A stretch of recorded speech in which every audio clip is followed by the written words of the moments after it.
반갑습니다. 여신지도사 도제1과장입니다. 오늘은 제2장 여신 취급 시 우리가 점검해야 될 사항에 대해서 중점적으로 알아보도록 하겠습니다. 점검사항은 크게 다양하게 있겠지만 먼저 은행은 은행법 등 각종 외부 법률에 의해서 제한사항이 정해져 있습니다. 그래서 가장 중요한 것은 외교에 의한 여신 취급상의 제한 내용에 대한 검토가 중요한데요. 먼저 은행법에 의한 여신 취급 제한 사항이 있습니다. 은행법 제38조에 금지 업무에 열거가 되어 있고요. 직접적이나 간접적을 불문하고 당행, 비행케이 금융지주의 주식을 담보로 하는 대출은 취급하기 불가합니다. 또한 상기 내용과 같이 당행, 주식을 매입하기 위한 자금 용도를 가진 대출은 지원이 불가합니다. 그리고 당행 임직원에 대한 대출은 참고사항과 같은 제한사항이 있습니다. 일반자금대출 2천만원 이내, 주택자금대출 5천만원 이내, 그 다음 사고정리자금대출, 일반자금대출 및 주택자금대출 포함해서 6천만원 이내로 지급하실 수 있고요. 우리가 조금 애로사항을 겪는 부분은 전세자금 대출 같은 경우에도 당행에서는 임직원에 대한 전세자금 대출이 지급이 불가한 사항입니다. 상기의 내용은 은행 자체적으로 정한 내용은 아니고 앞서 말씀드렸다시피 은행법 제38조에 열거가 되어 있는 내용입니다. 두 번째로 은행법에 의한 신용공여 한도 제한입니다. 35조 동일차주에 대한 신용공여 한도, 35조 2항 은행 대주주에 대한 신용공여 한도가 있습니다. 상기에서 말하는 신용공여라 함은 대출 또는 지급보증, 유가증권 매입, 기타 금융거래상의 신용위험을 수반하는 은행의 직간접적인 거래를 말하고요. 동일일에 대한 신용공여 한도는 당행 자기자본의 100분의 20을 초과하는 신용공여를 할 수 없습니다. 그리고 동일 차주에 대한 신용공여는 당행 자기자본의 100분의 25를 초과하는 신용공여를 할 수 없습니다. 여기에서 동일인과 동일 차주에 대한 정의를 하셔야 하는데요.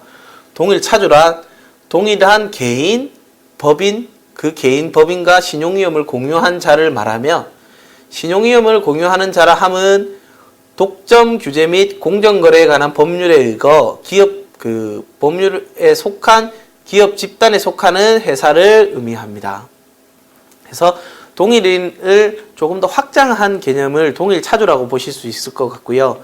동일일에 대한 신용공여는 100분의 20, 동일차주는 100분의 25를 초과할 수 없습니다. 그 다음에 거액여신에 대한 신용공여 한도가 있습니다. 동일한 개인이나 법인 또는 동일차주 각각에 대한 당행의 신용공여가 당행 100분의 10을 초과하는 거액 신용공여인 경우 그 총 합계액은 당행 자기자본의 5배를 초과할 수 없다.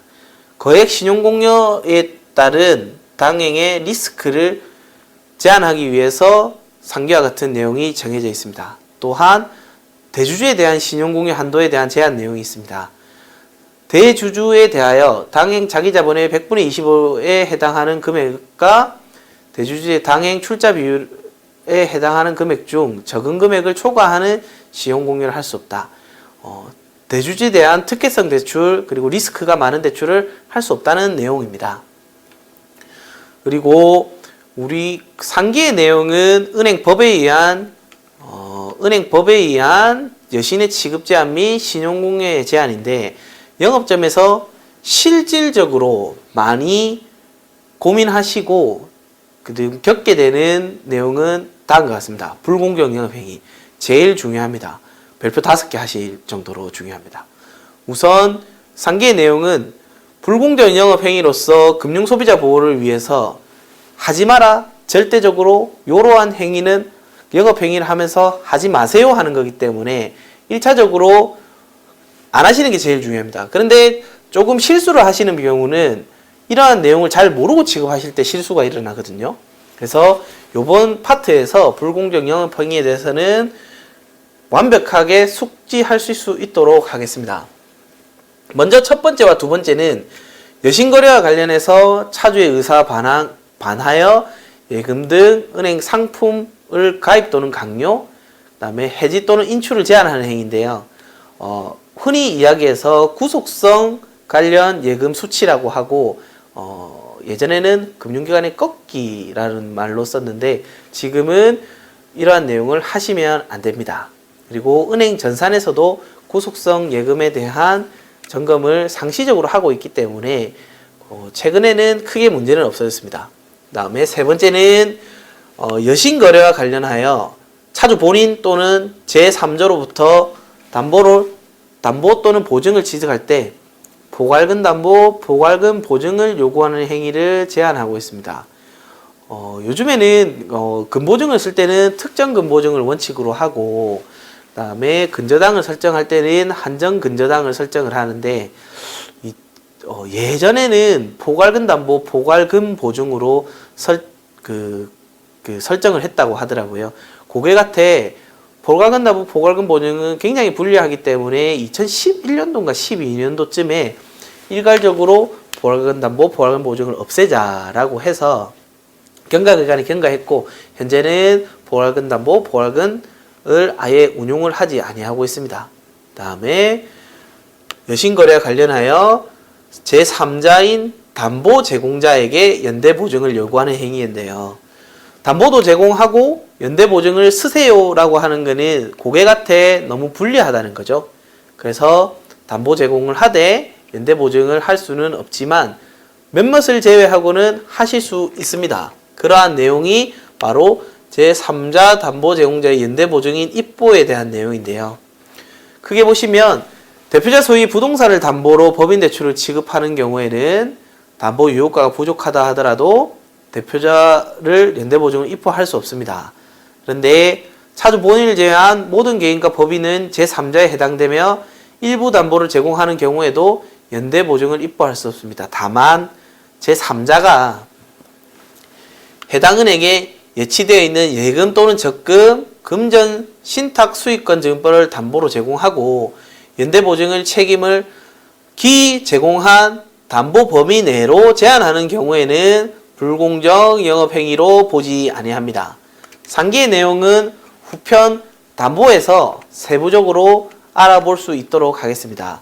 근데 큰 틀에서는 기본적인 베이스는 담보를 제공한 사람은 연대보증을 쓸 수 없습니다. 다만 예외적인 경우에는 연대보증을 쓸 수 있는데 그 예외사항은 크게 3자 예금담보 제공자는 제공된 담보 범위 내에서는 연대보증을 쓸 수 있다라는 정도만 아시고 후편 담보편에서는 세부적인 내용을 알아보실 수 있도록 하겠습니다.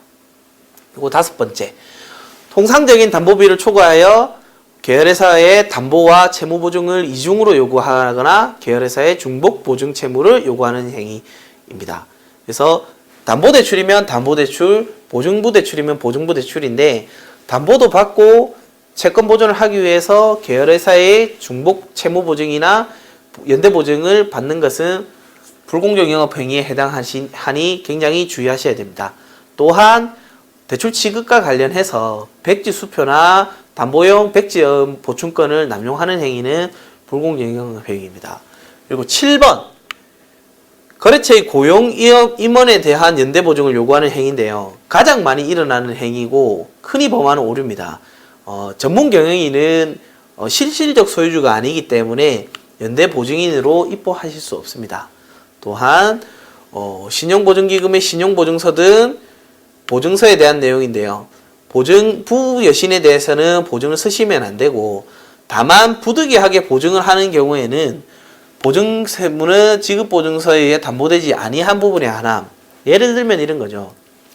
91억짜리 보증서인데 90% 보증서이다 하면 보증기금에서 9천만 원짜리 보증서가 들어오고 은행의 신용부분이 1천만 원이 발생하기 때문에 만약에 연대보증은 입보해야 되는 상황이라 하시면 1억의 110%인 1억 1천만 원을 연대보증 금액으로 하시면 되는 게 아니고 신용보증서가 들어오는 9천만 원은 제외한 1천만 원에 대한 110%, 1,100만 원을 연대보증 금액으로 하실 수 있다는 내용입니다. 다음에 당해 임직원이 업무와 관련하여 직접 간접적으로 이해관계자로부터 금전, 물품, 편익 등을 부당하게 요구하거나 제공받는 행위는 하시면 안 됩니다. 다음은 여신 업무와 관련된 금융기관의 제재 대상입니다.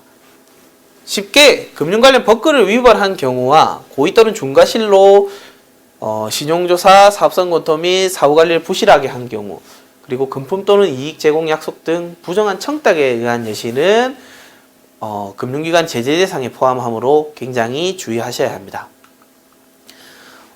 상기에서는 외규에 관련된 내용을 살펴보았고요. 본장에서는 당행 내규에 의한 여십 취급에 대한 제한사항을 알아보도록 하겠습니다. 기본적으로 여신 업무는 내규에서 정한 바에 따라 취급을 하되 내규에 정한 바와 달리 취급하자 하는 경우에는 외규에 저촉되지 않는 경우에 한하여 여신위원회 승인 절차를 거쳐 외 취급 가능하십니다. 제일 중요한 여신의 부적격자에 대한 여신 취급 제한입니다. 먼저 여신의 부적격자를 정의하는 게 굉장히 중요할 것 같은데요. 아래에 해당하는 여신의 부적격자에 대해서는 여신을 취급할 수 없다. 여신의 부적격자는 당행 연체 채권을 보유한 사람, 그리고 당행 특수 채권을 보유한 사람, 그 다음에 신용관리 대상자, 그 다음에 기타 신용관리 대상, 여신 금지 업종에 대한 영의자인데요. 연체는 당연히 하시면 안 될 것 같은데 특수 채권에 대한 정의가 필요할 것 같습니다. 특수 채권이라 하면 과거에 당행에 손해를 끼친 자로서 상각한 대출금 또는 대출금 위에 상각한 채권을 보유한 자, 그다음에 상각한 대출금 또는 회수한 대출금의 미수이자를 보유한 자입니다. 그래서 특수 채권 있는 사람은 대출을 취급하시면 안 되는데요. 여신의 부적격자를 확인을 해보는 방법은 다음과 같습니다. 연체 채권을 보유한 사람이라 하면 연체 정보를 보유하고 있는 자를 말하는데요. 약정기일에 회수하지 아니한 대출금을 보유하신 분, 그 다음에 이자를 납입해야 할 날짜에 이자를 납부하지 아니한 차주, 그 다음에 본환상환기일에 상환되지 아니한 차주, 그 다음에 지급보증 대지급금, 기한의 이익을 상실한 여신, 그 다음에 당행과 협약체결한 신용보증회사에서 제공한 연체정보 보유자를 의미합니다. 그 다음에 특수채권 보유자를 하면 네오비스 845 화면을 통해서 확인할 수 있는데요. 당행 특수채권을 보유하신 분들은 여신의 부적격자로 분류할 수 있습니다. 그 다음에 3번 신용관리 대상자 및 기타 신용관리 대상자. 세부적인 내용은 0278 거래구분 2번을 통해서 네오비스 0278 2번 거래구분 2번 신용관리 대상 정보조회를 통해서 하실 수 있고요. 여기 보시면 신용관리 대상자란 연체정보, 그 다음에 연체정보, 금융질서, 문란정보 등을 보유하고 있는 자를 뜻하며 기타 신용관리 대상자는 공공기록 정보 및 특수기록 정보를 보유하고 있는 자를 의미합니다. 신용관리 대상자와 기타 신용관리 대상자는 조금 차이가 있으니 의미를 유의해 주시기 바랍니다. 이 두 대상자를 확인하는 방법은 네오비스 0278 거래기분 2번에서 확인하실 수 있습니다. 다음에 마지막으로 여신 금지업종 영의자. 산업등급 평가 지침에 따라서 반기별로 여신 금지업종을 선정해서 업무 연락으로 발송을 하고 있습니다. 그래서 2018년 하반기 기준 여신 금지업종은 주점, 유흥주점, 일반 무도, 복권 발행 및 판매업, 기타 갬블링 및 베팅업. 딱 느낌상 들으면 여기는 대출을 조금 하면 안 될 것 같다 라는 느낌이 확 드실 겁니다. 다만 실무적으로 취급을 하실 때는 반기별로 업무 연락으로 온 여신 금지업종 리스트를 확인을 하시고 고객 상담에 임하시는 것이 중요하다고 볼 수 있습니다. 다음에 이러한 여신 부적격자에 대해서 예외적으로 여신을 취급할 수 있는 경우가 있는데요. 그에 대해서 알아보도록 하겠습니다. 먼저 연체채권 회수 및 정리를 위한 여신을 취급하시는 경우가 있습니다. 정상화가 본권 대출을 취급을 해서 연체 및 연체인 상황에 불구하고 정상화가 가능한 차주에 대해서는 상환 능력을 고려해서 취급을 할 수 있습니다. 그 다음에 연체채권 중에 이자는 자기 자금으로 상환하도록 하며 연체채권을 원금채권을 초과하여 취급할 수는 없습니다. 다에 보시면 특수채권 보유자 또는 부도거래처에 대한 연체채권 해소를 위한 여신은 제일 중요합니다. 영업점 정결권이 없습니다. 해당 여신은 본부 여신 직무 정결권자의 승인을 득하여 지급하시는 게 맞습니다. 이 부분이 아마 제일 중요하다고 보실 수 있습니다. 정상화가 가능하다 하더라도 특채 보유나 연체채권을 해소하기 위한 여신은 영업점 정결이 취급 불가하며 본부 여신 정결권자의 승인을 득하셔야 합니다.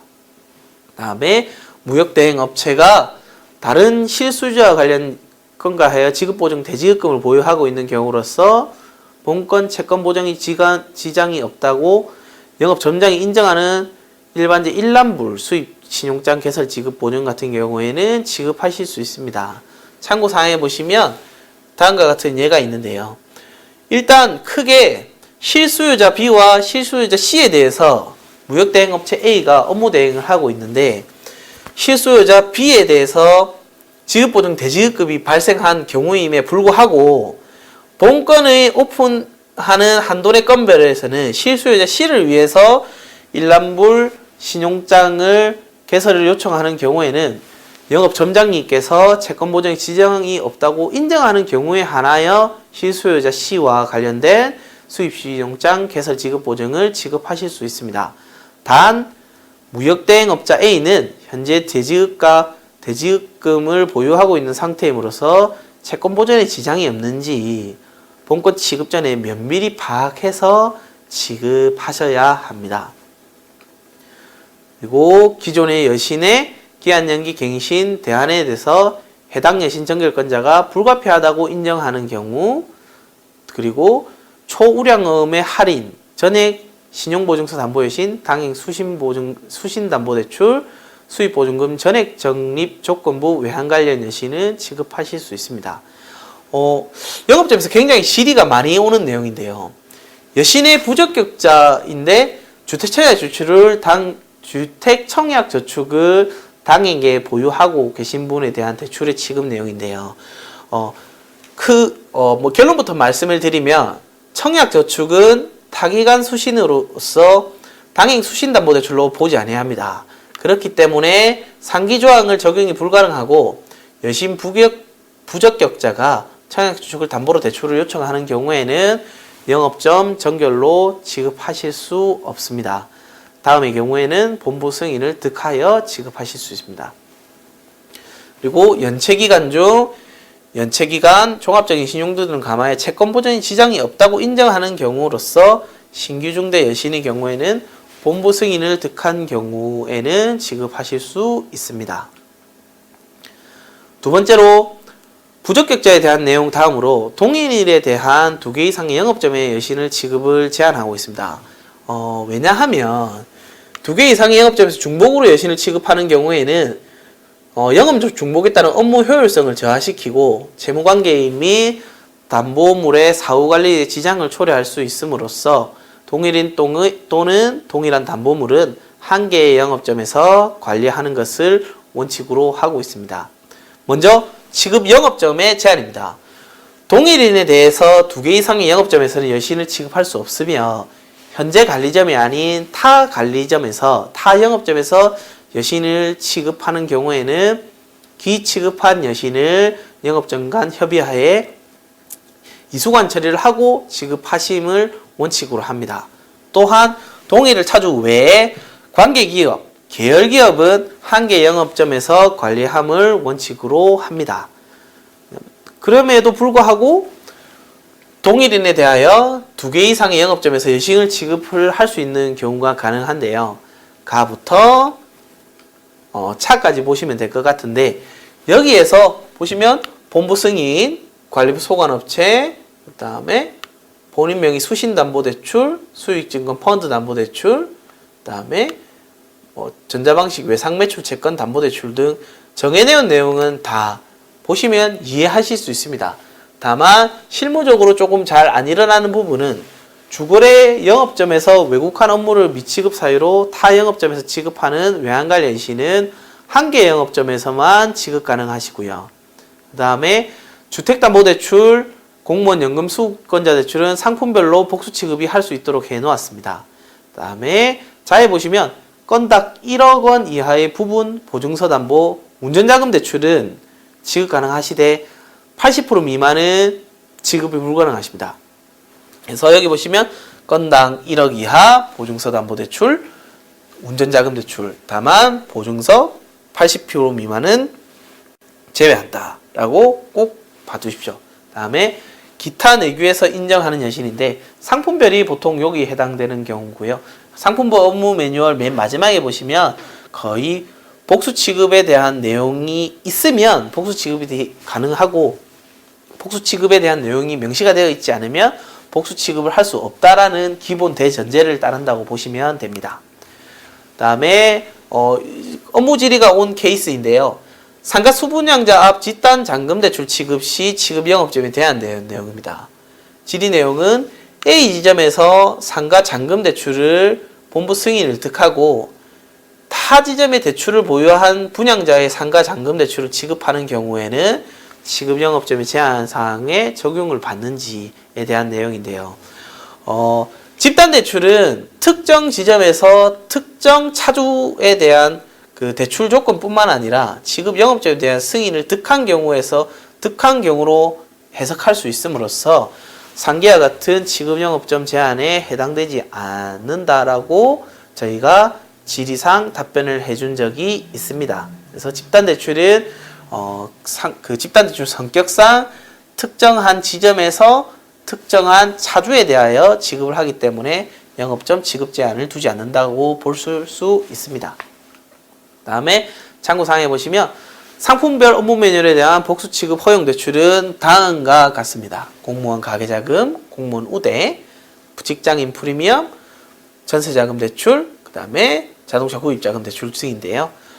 일반적으로 상품별 업무 매뉴얼의 맨 마지막에 가시면 복수 취급에 대한 내용이 명시가 되어 있습니다. 명시가 되어 있으면 복수 취급이 가능한 것이고 상품별 업무 매뉴얼에 보시면 복수 취급에 대한 내용이 명시가 아예 안 되어 있는 경우가 있는데요. 그런 경우에는 복수 취급이 불가하다는 대전제를 따르고 있다는 걸로 해석을 하시면 될 것 같습니다. 다음에 그 예외사항으로서 다음의 여신을 보유하고 있는 차주에 대해서 추가 여신을 지급하는 경우에는 지급 영업점을 제한두지 않는다. 본인 명의 수신담보와 중도금 이주비 가계자금 대출을 보유하고 있는 사람, 그 다음에 카드론만 보유하고 계신 분, 그 다음에 인터넷 또는 모바일을 통한 비대면 대출을 보유하고 있는 가나다라 여신만 보유하고 있는 차주에 대해서는 후에 지급하는 지급 영업점에 제한을 두지 아니합니다. 그 다음에 동일인에 대하여 2개 이상 영업점 여신을 지급한 경우에는 최초 영업점에서는 추가 대출을 지급하더라도 영업점 제한이 없다라는 해석 조항인데요.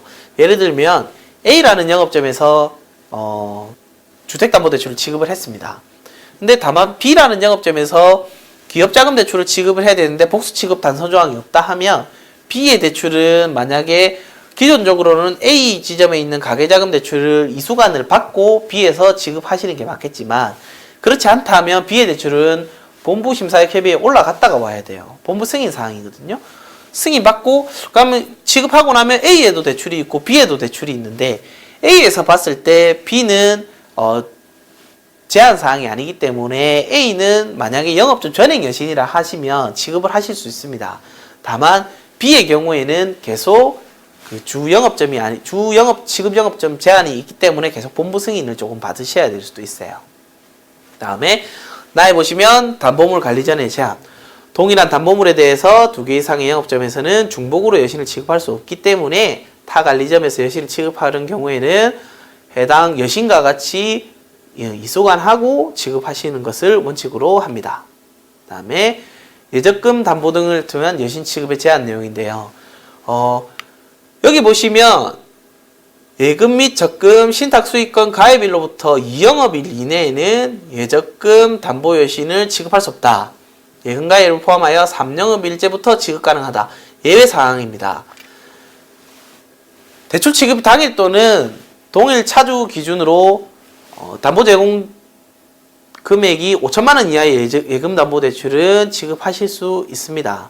다음에 또한 담보 비중이 80% 이하인 여신은 지급하실 수 있습니다. 처형 예금 부금 또는 병행병에 따른 예적금 담보로 대출을 지급하시는 경우 하실 수 있고요. 만기 재해치 또는 예적금을 담보로 지급하는 경우는 하실 수 있습니다. 근데 다만 예금의 구속행위 금지와는 별도로 확인하셔야 되는데요. 구속성 업무 매뉴얼에서는 예금 신규 당일에는 대출 지급이 불가한 걸로 되어 있습니다. 그래서 항상 취급하실 때 구속성 행위 금지 업무 매뉴얼은 별도로 확인하실 필요가 있습니다. 그 다음에 부동산 관련 여신 취급 제한에 대한 내용인데요. 아마 이게 실무적으로 오류를 일으키시는 가장 빈번한 사유에 해당하는 것 같습니다. 먼저 보시면 저당권의 순위는 1순위를 원칙으로 합니다. 우리 근저당권 앞에 타 근저당권이나 당행 담보물을 저촉할 수 있는 내용이 없어야 하는 게 맞는데 1순위가 원칙인데 후순위로 설정 시에는 기본적으로 정식담보로 인정하지 아니합니다. 근데 모든 것을 정식담보로 인정하지 아니하는 경우는 아니고 다음에 가와 나의 경우에는 정식담보로 인정하실 수 있습니다. 먼저 선순위 저당권이 담보 인정가액의 30% 이하인 경우로서 영업점장님께서 채권 보전에 지장이 없다고 인정하는 경우에는 후순위 근저당권이라 하더라도 정식담보로 인정할 수 있습니다. 다만 담보 인정가액의 30% 초과로서 선순위 저당권이 있는 경우에는 영업점장이 채권 보전에 지장이 없다고 인정하는 경우가 아니고 본부 여신 정결권자가 승인을 득한 경우에는 정식담보로 인정하실 수 있고요. 그 후에 최초 본부 여신 정결권자 승인을 득하고 추가 여신을 취급하는 경우에는 승인이 불효합니다. 한번 정식담보로 인정하였기 때문에 추가적인 재승인은 아니함을 원칙으로 하고 있습니다. 이 담보 인정가액 30% 이하, 30% 초과가 아마 영업점 정결권 취급 오류 사례에 여신감리부에서 굉장히 자주 나오는 사례이기 때문에 실무적으로 오류를 범하지 않으시길 바랍니다. 다음에 두 번째 보시면 당행 저당권을 침해하는 권리 설정이 있는 경우인데요. 부동산 등기부등본 각구란에는 저당권을 침해하는 권리 설정이 있을 수 있습니다. 해당 압류나 가압류, 가등기가 있을 경우에는 정식담보로 인정하지 아니하는데요. 다만 환매특약 등 별도로 평가하는 경우 또는 가압류 금액이 기준가격의 20% 이하로서 가압류 금액이 기입이 되어 있고 해당 여신정결권자가 채권 보전에 지장이 없다고 인정하는 경우에는 정식담보로 운영 가능합니다. 그래서 기준가격의 20% 이내로서 가압류 금액이 기입이 되어 있고 해당 여신정결권자가 인정하는 경우에만 정식담보로 운영할 수 있으니 주의하시기 바랍니다. 다음은 참고사항인데요. 저당권의 순위 관련된 내용입니다. 만약에 담보가 여러 개가 있다는 전제하에는 공동담보로 지급을 하되 각 부동산의 담보 인정 가격을 합산하여 선순위 저당권의 담보 인정 가격의 30% 초과 여부를 확인을 합니다. 또한 선순위 저당권이 담보 인정 가격의 30% 초과하여 담보 요구가 없는 경우 또는 해당 담보물을 견질 담보로 운용하는 경우에는 본부 여신 정결권자의 승인이 불필요합니다. 여기에서 조금 헷갈리실 수 있는데 견질 담보로 하면 담보 유효가가 없는 경우입니다. 그리고 또한 선순위 저당권이 담보 인정가를 30% 초과한다 하더라도 담보 유효가가 없는 경우에도 본부 여신 정결권자의 승인을 받지 않으셔도 됩니다. 마지막으로 저당권의 순위는 타기간 저당권, 당행을 제외한 타기간 저당권 및 전세권은 포함을 하되 대항력 있는 임차보증금, 당행저당권, 소액발생, 소액보증금, 임금 채권은 제외한다 라는 내용인데요. 예를 들어서 이런 거죠. 선순위 저당권이라 하면 국민은행에 있는 설정 그리고 개인에 의한 전세권 설정은 되되 당행 A의 대출에 대한 근저당 설정은 선순위 저당권으로 보지 아니한다는 거예요. 그리고 임금채권과 소액보증금, 임차보증금은 선순위 저당권으로 보지 않습니다. 선순위 저당권은 두 번 강조하지만 타 금융기관에서 설정한 저당권 및 타인이 설정한 전세권은 해당은 되되 당행 저당권과 임차 보증금, 소액 보증금 발생 예상액, 임금 채권은 해당하지 않습니다. 참고 내용을 잘 숙지하셔서 실무하는데 어려움이 없으시길 바랍니다. 그리고 마지막으로 기준 가격과 담보 인정 가격에 대한 내용이 필요한데요. 기준 가격은 감정심사 평가 등의 방법으로서 산정된 가격으로서 담보 요약표상의 심사평가액을 의미한다라고 생각을 하시면 되고요. 심사평가액인데 담보 인정 가격은 이러한 기준 가격에 담보 종류별로 정한 회수 인정 비율을 곱한 금액을 의미한다. 그래서 보시면 어떻게 되어 있냐면 최초의 여신상항조회표를 보시면 감정가에 그 다음에 감정심사가에 심사평가에 그 다음에 회수 인정 비율, 담보 인정 비율, 담보 인정 가격이 되어 있습니다. 그래서 기준 가격과 담보 인정 가격을 헷갈리지 않으셨으면 좋을 것 같습니다. 이번 시간에 알아본 내용은 다음과 같고요. 다음 시간에 다른 내용으로 다시 찾아뵙도록 하겠습니다. 수고하셨습니다.